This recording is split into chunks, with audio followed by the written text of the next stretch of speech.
Hello, we're John and Elizabeth. We're on board Corrick. We are currently just a mile or two north of Flushing, having made our way to Holland. This episode will be about our initial travels and our experiences on the inland waterways. So far, it's all going pretty well. It is. Thank you very much for watching. I hope you enjoy this video. Thank you.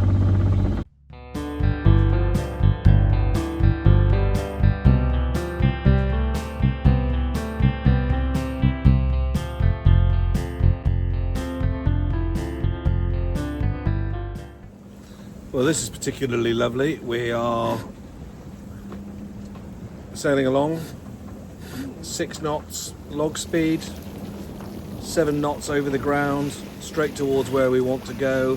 Very gentle by 14, 15 knots southeasterly breeze, actually more southerly breeze, flat calm sea. Really doesn't get much nicer than this, to the point where Elizabeth's even got her book out. Next stop, Flushing, or Vissinga.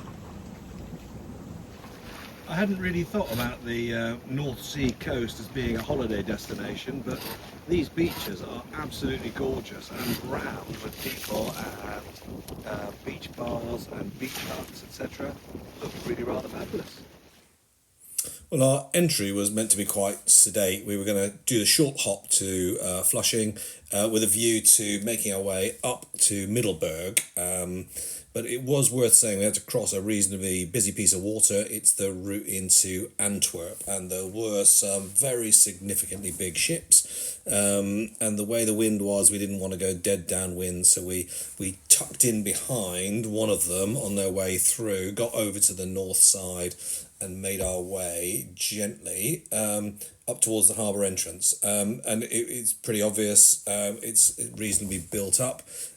Not huge high rise, but it's fairly industrial. The obligatory windmill just at the entrance. And what we were doing is we were entering the docks just about here where I've got it highlighted, which actually we were waiting around for a fair bit of time. Information we got on an app that we'd picked up, but we were waiting a fair bit of time to get in, and not everybody made it in. We were the second or third boat into what was really quite a large dock, and it filled up pretty quickly, and some people were invited to wait for another hour, but we got in, gate shut, up we went, and we then gently rose up to meet the level of the inland waterways, and we exited in a sort of convoy, and the very first as I say, a bit of a convoy out of the locks, and very quickly we came across a bridge and a very large ship on the way through, but we had to hold fire there. But it's reasonably well signposted in terms of traffic lights and VHF, but we were part of this wave of boats going up towards Middelburg. Some bridges, some swing bridges. This one was particularly spectacular looking in terms of the way it swung over. Reminded me of the Manchester Ship Canal, but all very recently painted. We had a very sweet little entry into Flushing. A little bit breezy as we got here, but we're currently leading the sort of blue wave, well, just one behind the leader. And we make our way up. There's our motoring cone, which apparently they take jolly seriously here. Although I have to say, I haven't seen it on any other boats. No, it appears to be, But there's us and Ripple, who I think you can see. Nope, not Ripple. Ripple is there behind us. And we're making our way up to Middelburg. We're going to stay there for the night. And a great sense of relief having got here, because it's now Tuesday 3 o'clock, and we left on Friday, so it did take us the 4 days that we thought it would take us, but yeah, pleased to be here. Pleased to be here, and it's well worth doing the miles. Yeah. One immediate observation as we make our way down this canal, the locals don't tend to wear life jackets. They certainly don't seem to wear helmets on their bicycles. Seems to make a little bit of sense to me. Oh, Elizabeth's saying no. Well, we'll see.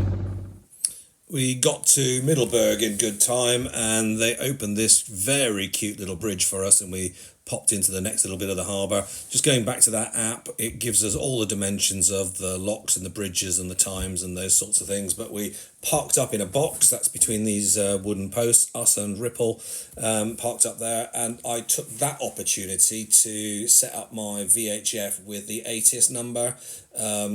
It's a way of tracking vessels in the inland waterways. It's very similar to the MMSI number. My VHF inside the boat had a way of setting that up, and I had to follow those instructions reasonably closely. But once I'd got that set up, we were basically compliant with some of the reporting that we need to do there.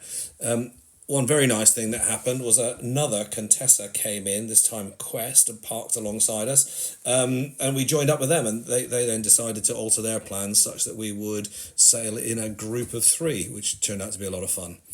But we decided to stay an extra day in Middelburg and visited some of the churches and museums there. Really very spectacular indeed.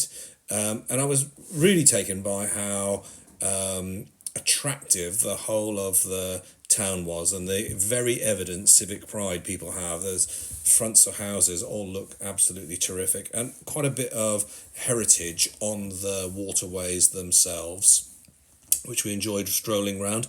And that's the bridge as we exited Middelburg the day after, having spent a couple of nights there. And as you can see from this, very light winds, and we'll come on to this a little bit later, but we then started motoring 3 Contessa 32s, making our way up towards the Versamere. And as we went up, you can see quite a lot of infrastructure associated with the docks. These look like a couple of dock gates sitting off to one side. And there were a couple of very large lock systems that we had to navigate, much less busier than the day before. But we checked in, there's a couple of us boats, maybe the odd catamaran.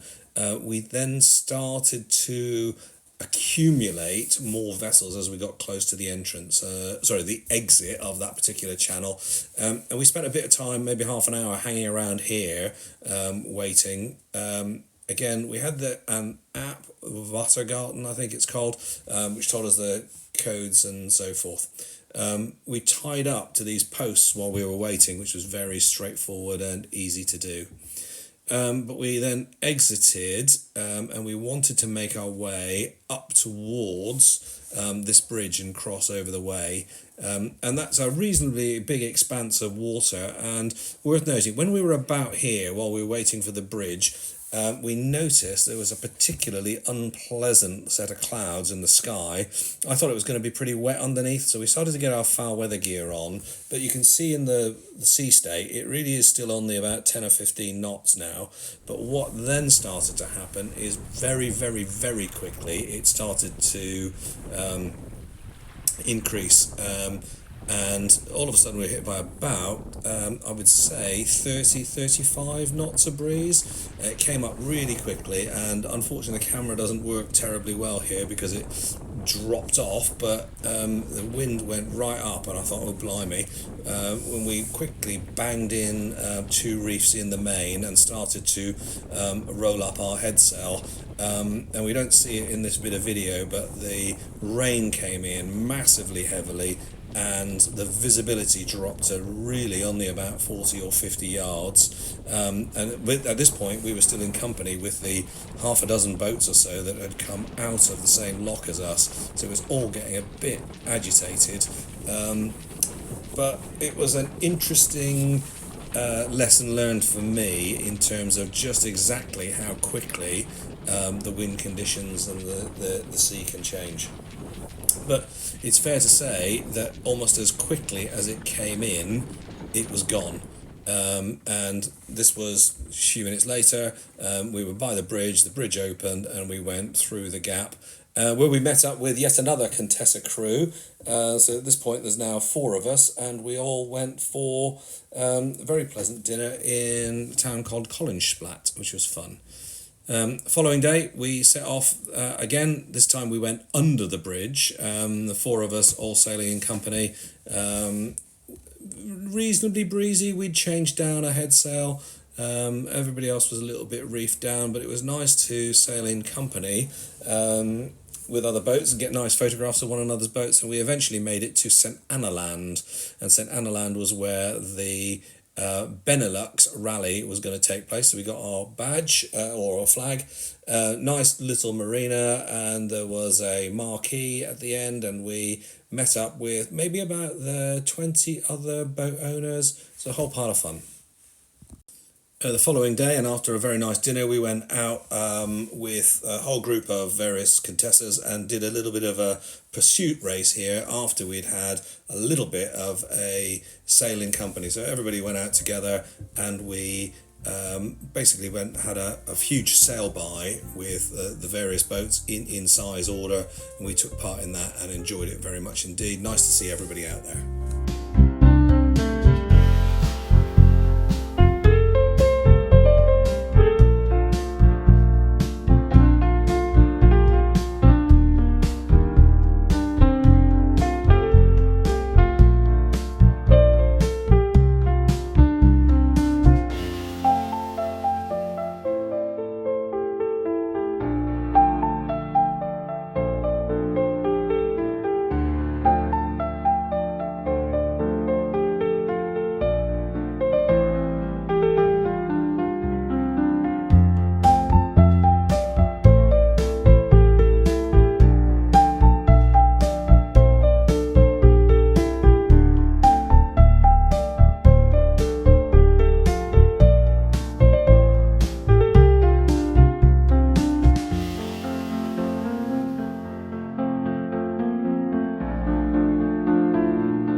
And because it was a pursuit style race, we ended up finishing up with everybody else, and therefore there was a lot of very nice photography taken by other people of us sailing in company with others, and the boat was going really well. We had a smaller head sail on here, but acquitted ourselves okay, I think. Very pleasant altogether. And the following evening, the big barbecue, we all had our Contessa battle flags flying, a few drinks beforehand. I thought this gin trolley was a spectacular idea, and we all got together, and actually it was a very, very pleasant session all round. We came away with a tiny little bit of a prize, which was nice. And the following day, last day in St. Anna Land, bit of a wander around, very pretty little town, as an obligatory windmill, and our sail this time back to Zierikzee. Again, sailing in company with other people, we were able to take photographs of them, and get nice pictures of their boat in various guises, and of course they were able to take pictures of us. So this is some of the best photography we've got of the boat over the last time we've had it, including going under this bridge again. Again, low water it works, high water not so much.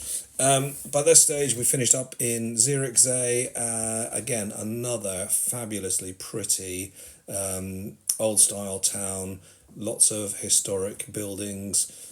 We arrived on the Sunday. We decided to stay on the Monday. Unfortunately, the museums were shut, but we enjoyed wandering around, including this naval or maritime museum on the quayside, which is very pretty. Elizabeth very taken by the architecture of these houses, and it was particularly pleasant weather while we were there.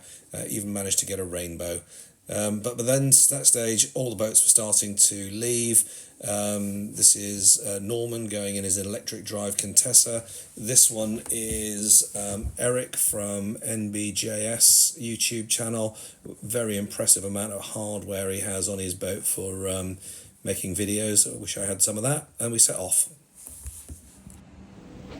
Well, we're making our way towards our final lock in order to get out. Absolutely flat calm. Well, really nice breeze. Probably 16, 18 knots of breeze. A little bit more in the south than we had anticipated, which is absolutely great for us heading down to the southwest. So we'll see, but as Elizabeth says, it'll be entertaining to see what the sea state is like when we're on the other side of the lock, because it's been blowing from the southwest from a little while, so it might be a bit bouncy, but we shall see. I think it's fair to say we had a terrific time. We entered down here at Flushing, travelled a little bit through the inland waterways and exited up here. If I could just show a little bit of a graphic of where we went, it is fair to say that we didn't travel very far, but Middelburg was fun. The travel through the canal was great. Nice sailing in the open reaches, 2 or 3 very lovely ports, and then out we went. I hope you enjoyed this video. Thanks very much for watching.